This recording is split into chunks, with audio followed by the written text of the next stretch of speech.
어떤 내한테 위기가 왔을 때 내 포트폴리오를 급격하게 조정하지 않는다가 이제 제 철학 중에 하나거든요. 이렇게 따라다니는 투자를 하는 거는 결코 아니라고 보고요.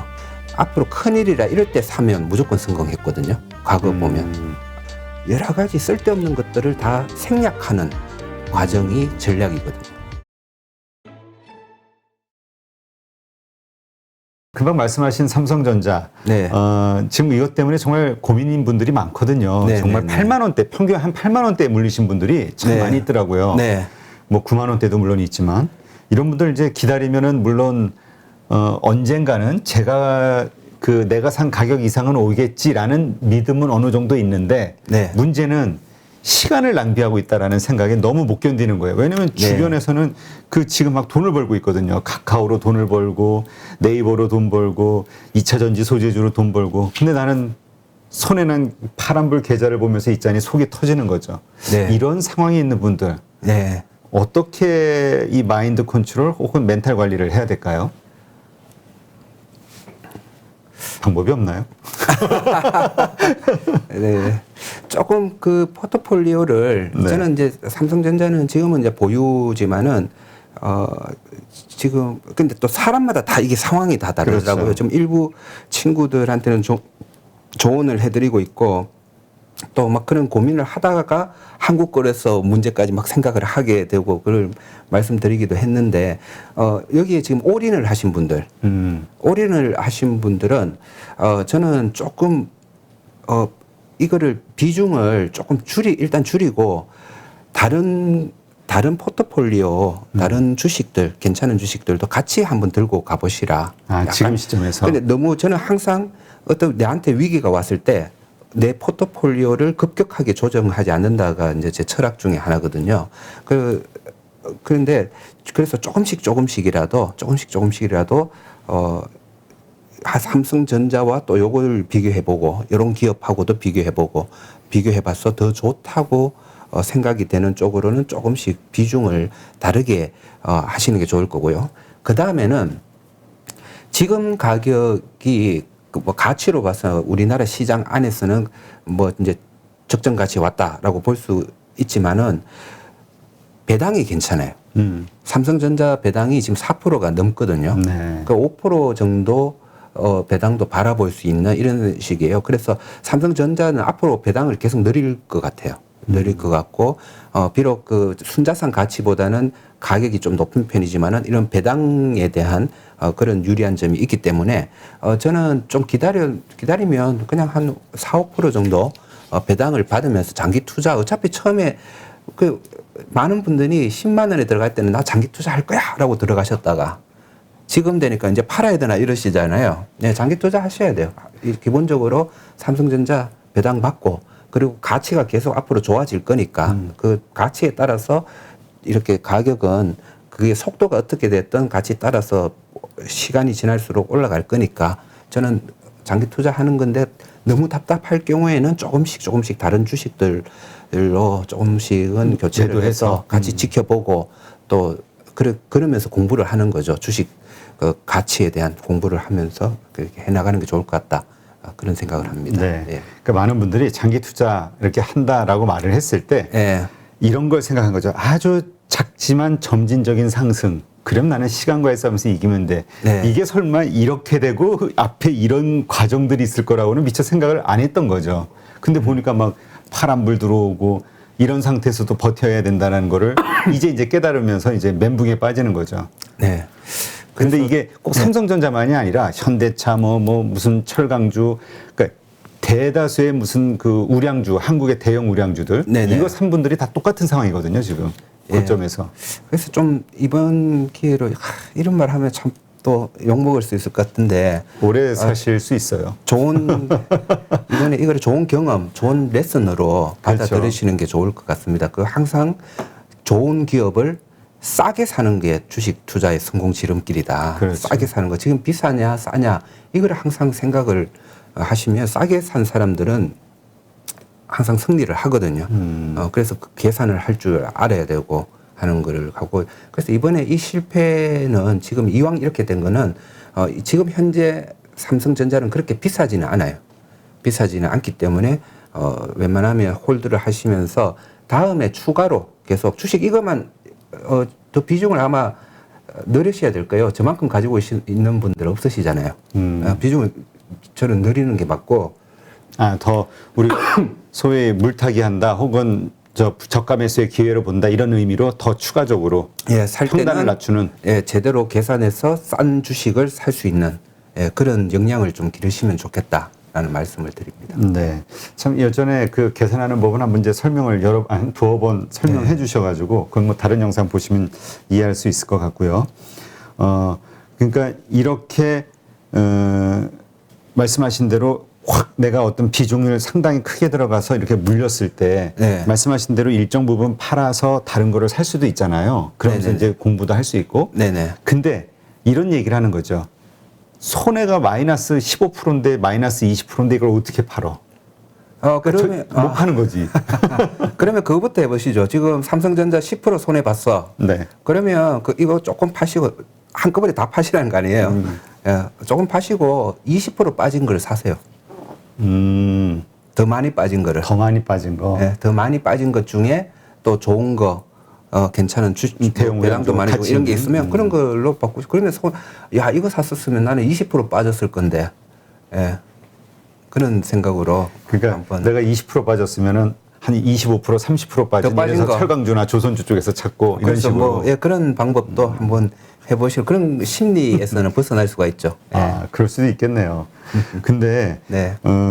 지금 이제 우리가 이제 대형 우량주에 대부분 물려 있다 보니까 네. 요즘 거래량이 10조 밑으로 떨어지고 있잖아요. 그 원인을 그렇게 보시는 분들이 있더라고요. 이게 그러니까 좋은 주식을 들고 있는데 마이너스니까 그냥 계좌 덮어버리고 신경을 안 쓰는 거라. 그러니까 주식시장을 떠난 게 아니라 겨울잠에 들어갔다 이렇게 표현하시는 분이 있더라고요. 네, 네. 많은 개인 투자자들이. 그래서 이제 거래량이 점점 줄고 있다 이렇게 보시는데 이번에 이러한 그 과정 속에서 중소형주 투자하시는 분들의 수익은 엄청나거든요. 중소형주가 유리했죠. 예. 그러니까 이제 멘붕에 빠지는 거예요.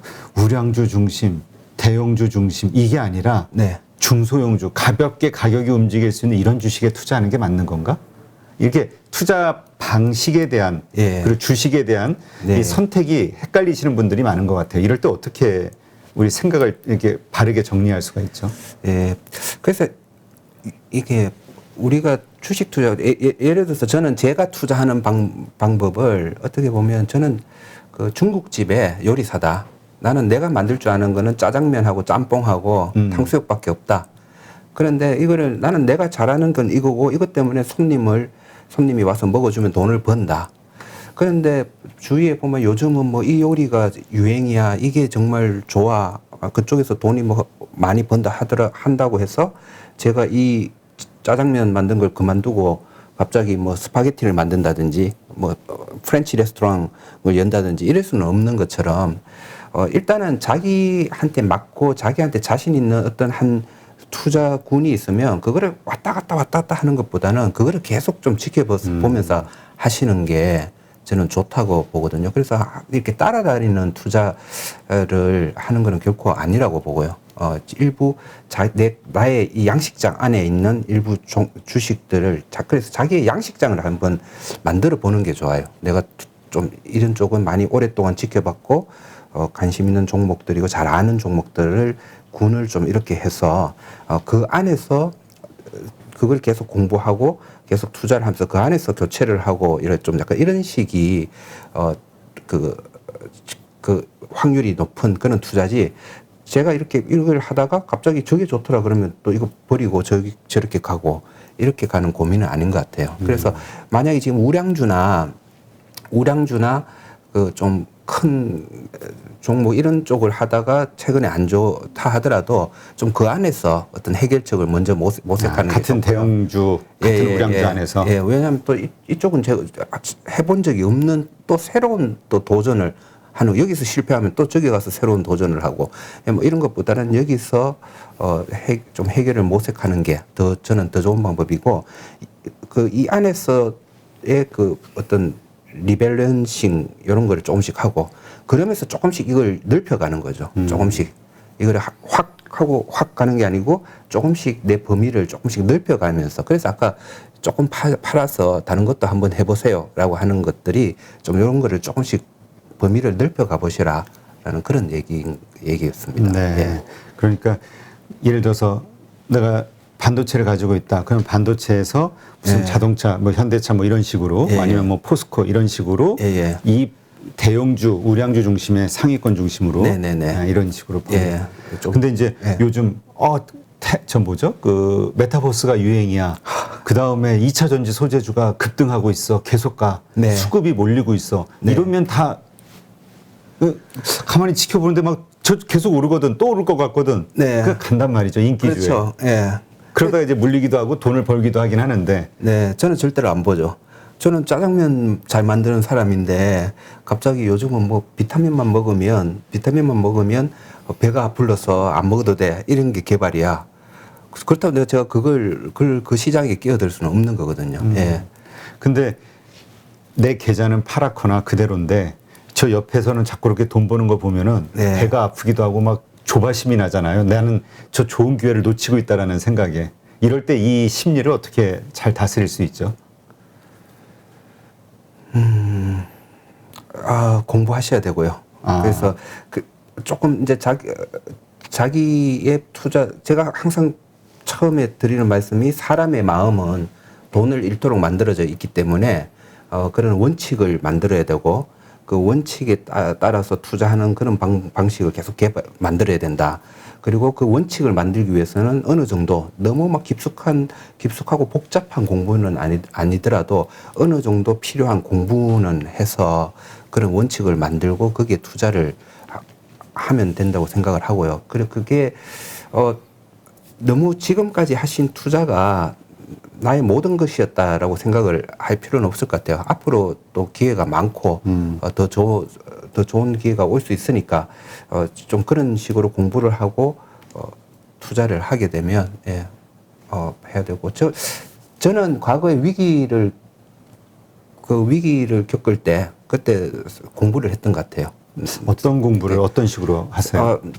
첫째는 어떻게 보면 제 포트폴리오가 항상 좋은 적은 아니었거든요. 나쁠 때는 그런 다른 분들의 책 같은 걸 읽으면서 뭐 주로 저는 앙드레 코스텔라니 책을 참 많이 보면서 위안을 얻었었는데 그런 책들을 보면서 이런 것들과 지금 나의 포트폴리오가 이 사람들의 생각과 좀 많이 다르지 않을까. 지금 나는 나름 공부해서 이렇게 만들었는데 지금 안 좋아. 그런데 내가 뭔가 잘못한 게 있지 않을까. 그 점검을 해보는 거죠. 그런데 점검을 해보고 그런 것들과 다르지 않는 포트폴리오를 내가 가지고 있다면 계속 견디고 가보는 거야. 라는 그런 생각을 했었고요. 그거는 나중에는 결론적으로 맞아떨어졌던 것 같아요. 그래서 지금도 자신의 포트폴리오를 막 갑자기 확 없애버리고 다시 처음부터 시작이 아니고요. 이거를 공부를 하시면서 이상적인 포트폴리오, 정말 공부를 하면 이런 포트폴리오가 맞는구나라는 거를 조금씩 그렇게 공부를 하시면서 그쪽으로 조금씩 바꾸어가면, 바꿔가서 이렇게 방향을 이렇게 좀 돌리는 거. 저는 그런 자세가 필요하다고 생각을 합니다. 그래서 제가 계속 저뿐만이 아닐 거예요. 가치 투자를 하시는 분들은 가치 투자에서 어느 정도 돈을 버는 방법을 알게 되신 분은 어떤 책이나 방송이나 이런 걸 통해서 이렇게 하시면 됩니다라고 계속 알리려고 노력을 하거든요. 네. 그런 거를 주의 깊게 듣고 이해를 하시게 되면, 그리고 그런 식으로 조금씩 옮겨가게 되시면 저는 뭐 시간 당장 너무 우리가 조바심 때문에 그러죠. 빨리 벌고 우리가 사실은 우리 조상이 쑥과 마늘을 먹고 버틴 분이 우리 조상이 호랑이가 아니잖아요. 그죠? 고매 민족이에요. 네, 고매 민족인데 주위 분들 보면 우리가 조상이 호랑인가? 급하죠. 생각을 하는데 조금 쑥과 마늘을 먹는 그런 생각을 하면서 이렇게 포트폴리오를 구성을 하면 참 그러니까 자기가 투자한 그 주식에 대한 어떤 정말 정확한 지식을 바탕으로 한 그 신념, 확신이 있어야 되는데 믿음. 그 그렇게 투자하는 분들이 그렇게 많지는 않은 것 같아요. 아, 이거 괜찮아 라지고 하지만 네. 막연한 괜찮음이지 네. 디테일하게 이게 왜 괜찮은 것인지에 대해서는 네. 조금 부족한 부분이 많이 있는 것 같아요. 예, 그런데 저는 그 공부를 하게 되면 정말 제대로 방법을 알게 되면 주식 투자 지금 재산의 몇 프로를 하시는지 모르겠지만은 적어도 30% 이상 정도 주식 비중을 가져가는 쪽으로 그렇게 구성을 하게 될 거예요. 저는 그게 맞다고 보거든요. 적어도 30% 이상은 주식으로 가져간다가 맞고, 그런데 지금 가지고 계신 게 10%다. 늘려야 된다. 그러면 나는 지금 내가 가지고 있는 게 10% 이하, 10%에서 손해를 좀 봤을 뿐이야.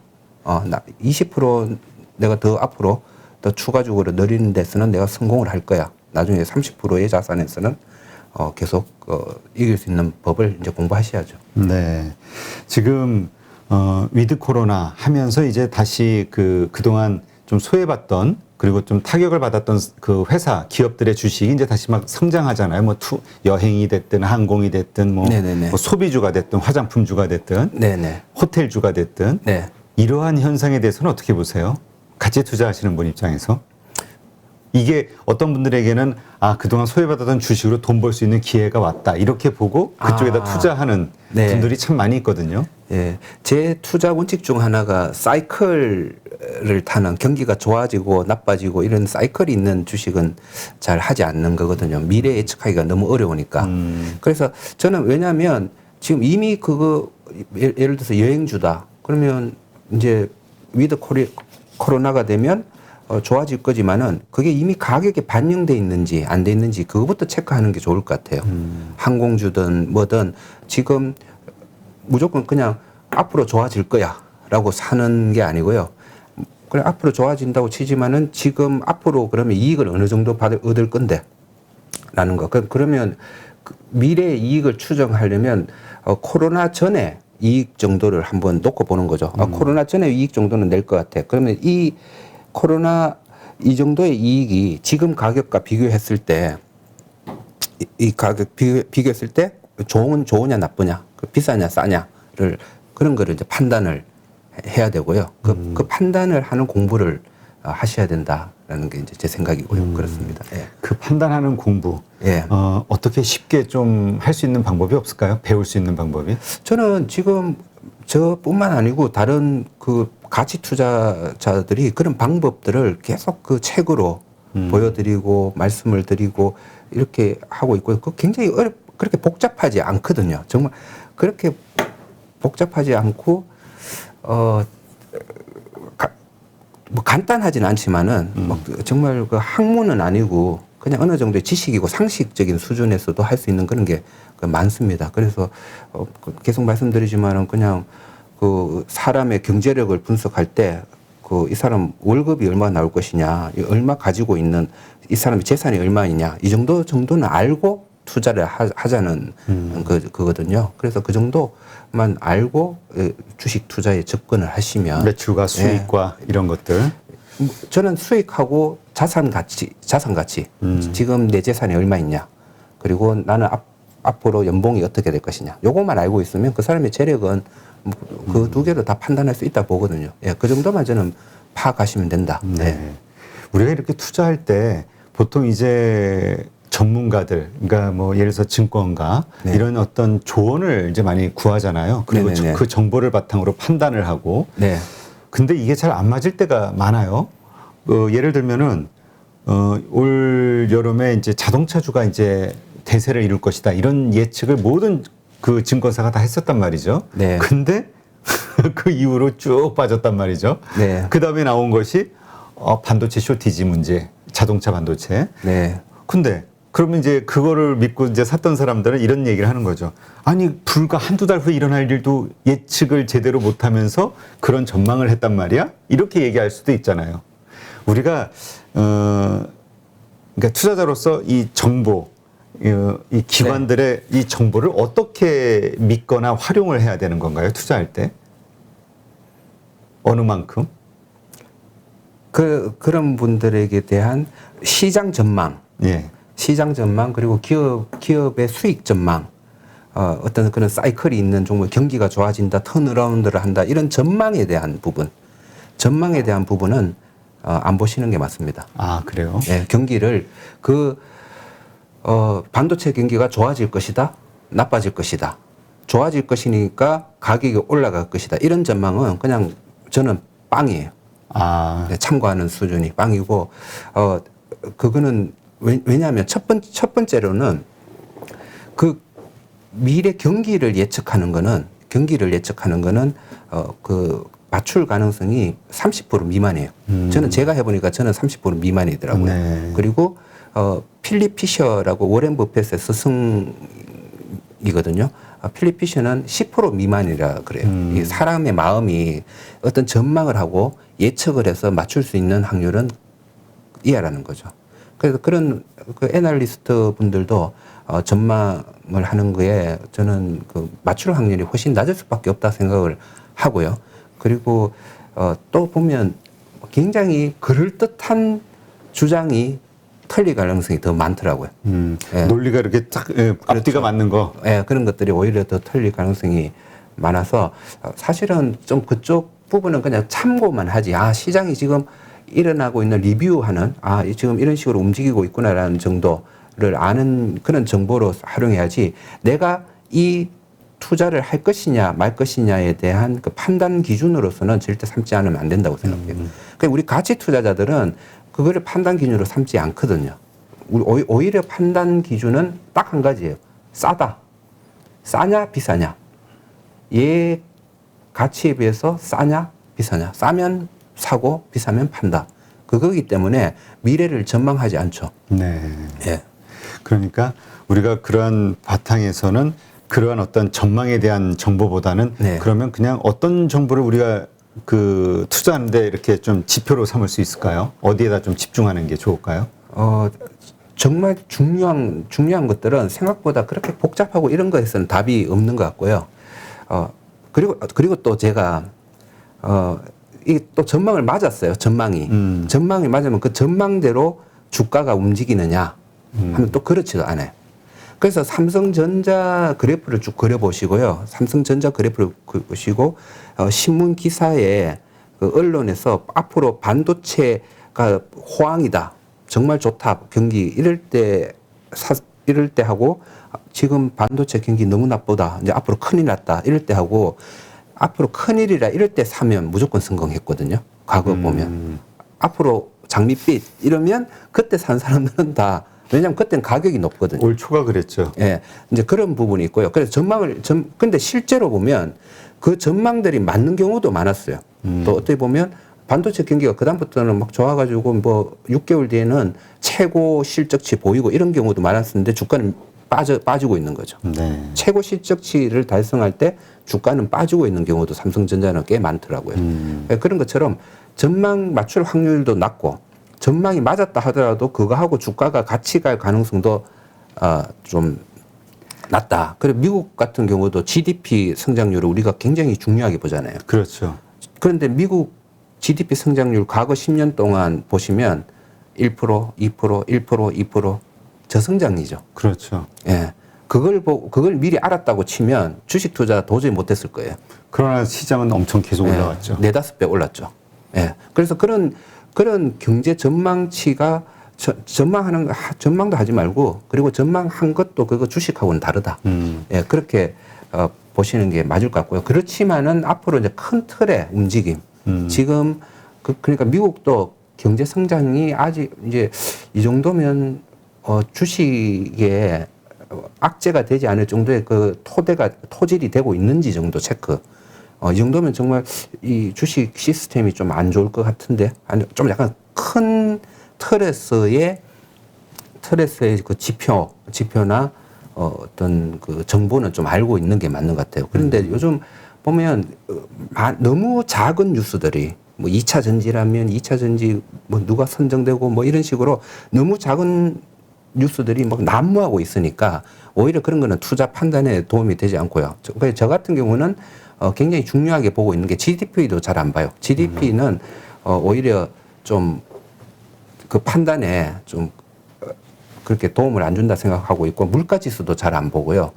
제가 요즘 보는 거는 너무 언론에서 막 이렇게 여러 가지가 나오고 있고 좀 그릇된 해석도 많은 것 같고 해서 우리나라의 주식이 아직도 제대로 된 토양 위에서 유지되고 있는가를 체크하기 위해서 신용 등급사들, 그러니까 무디스나 그 S&P 뭐 이런 쪽에서의 리포트, 우리나라를 어떻게 보느냐, 신용지, 어떻게 보고 어떻게 평가하느냐. 그러니까 왜냐하면 뉴스를 보면 우리나라 국가 부채 때문에 뭐 굉장히 안 좋게, 그렇죠.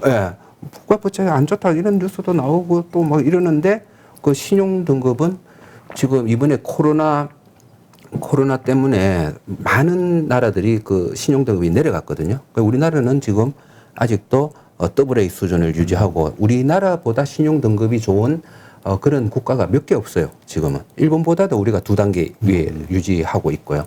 그러니까 이런 거는 중요한 저는 판단 기준이거든요. 네. 그런 거고 그 다음에 이렇게 요즘은 코로나 때문에 지금 아직 그 집회를 못 하고 있지만은 다보스 포럼 같은 데서 나오는 그 국가 경쟁력 같은 거. 그게 거기에서 나오는 그 지표는 뭐냐하면 우리나라에서 기업을 하는데 그 기업을 하는 여건이 어느 정도 좋으냐 나쁘냐를 평가하는 그런 거거든요. 그래서 그런 거. 그 다음에 IMF 리포트. IMF 리포트가 전 세계 각 나라별로 그 중에서 우리 한국의 위치, 한국의 지금 방향, 이런 것들을 객관적으로 분석을 해주고 있거든요. 그래서 그런 것들을 보면서 지금 우리 한국의 주식 시장이 어느 정도 토양 위에 있다라는 정도는 이제 점검을 하는 거고요. 네. 그 다음에 너무 작은 뉴스, 너무 그냥 종목에 대한 뉴스. 짧은 뉴스 이런 것들은 사실은 오히려 좀 무시하는 게 맞을 수 있다. 그러니까 시장의 노이즈를 그런 식으로 제거하고 네. 큰 거시적인 이 나라의 네. 경제 성장, 객관적인 경제 성장에 대한 전망, 요거를 보려고 하는 거다. 그러면 기준이 되는 거죠. 이 정도니까 우리나라 주식 좀 들고 가도 되겠다. 이런 것들이 무너지면 저도 아마 주식 비중을 내리겠죠. 우리가 그 전략이라고 얘기를 하잖아요. 전략의 약자가 생략하다의 약자하고 같아요.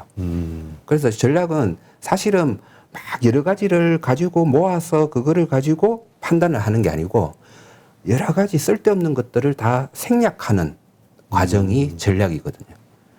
그래서 필요 없는 것들을 최대한 많이 없애버리고 중요한 그 본질만 남겨서 그걸로 가는 그게 전략이니까 좀 오히려 간단하고 오히려 알기 쉬운 게 기준이 되었으면 좋겠다. 그렇게 생각을 합니다. 같이 투자하시는 분들은 아마 좀 깊이 이게 좀 새겨 들으셔야 될 내용이 아닐까. 그런 생각이 드네요. 워낙 요즘 많은 뉴스들이 나오고 그거에 따라서 우리 감정의 기복이 아침 저녁으로 계속 바뀌다 보니까 이 잘못된 결정을 내릴 확률이 높아지더라고요. 그게. 네네. 네.